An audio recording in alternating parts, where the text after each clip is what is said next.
Telangana RTC ఉద్యోగులకు రాష్ట్ర ప్రభుత్వం పండగ లాంటి వార్త చెప్పింది. ఆర్టీసీ ఉద్యోగులకు డీఏ పెంచుతూ ప్రభుత్వం నిర్ణయం తీసుకుంది. 2.5% డీఏ ప్రకటించారు రవాణా శాఖ మంత్రి పొన్నం ప్రభాకర్. ఈ మేరకు ఉత్తర్వులు జారీ అయ్యాయి. డీఏ ప్రకటనతో ప్రతి నెల ఆర్టీసీపై 3.6 కోట్ల అదనపు భారం పడనుంది. ఎన్నో ఏళ్లుగా పెండింగ్లో ఉన్న డీఏలు తక్షణమే చెల్లించేందుకు కూడా సర్కార్ నిర్ణయం తీసుకుంది. డీఏల పెంపుతో 30,000 మంది ఆర్టీసీ ఉద్యోగులకు లబ్ధి చేకూరుస్తున్నట్లు వెల్లడించారు. ఇటీవలి కాలంలో ఆర్టీసీ కార్మికులు సమ్మె నోటీసులు ఇచ్చారు. దాదాపు 22 డిమాండ్లను ప్రభుత్వం ముందుంచారు ఆర్టీసీ ఉద్యోగులు. అందులో ప్రధానమైన డిమాండ్ డీఏ పెంపు. ఈ క్రమంలో డీఏల పెంపుతో ఆ సమస్యకు పరిష్కారం లభించినట్లయింది. తక్షణమే డీఏ చెల్లించే విధంగా ఆర్టీసీ యాజమాన్యానికి రవాణా శాఖ మంత్రి పొన్నం ప్రభాకర్ ఆదేశాలు జారీ చేశారు. దాదాపు ఎన్నో ఏళ్లుగా డీఏలు పెంచాలనే ప్రతిపాదనలు ఉన్నాయి.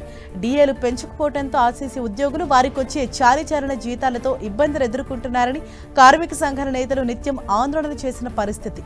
ఈ క్రమంలో ఎట్టకేలకు ప్రభుత్వం 2.5% డీఏను పెంచుతూ నిర్ణయం తీసుకోవడంతో ఆర్టీసీ ఉద్యోగులు ఆనందం వ్యక్తం చేస్తున్నారు.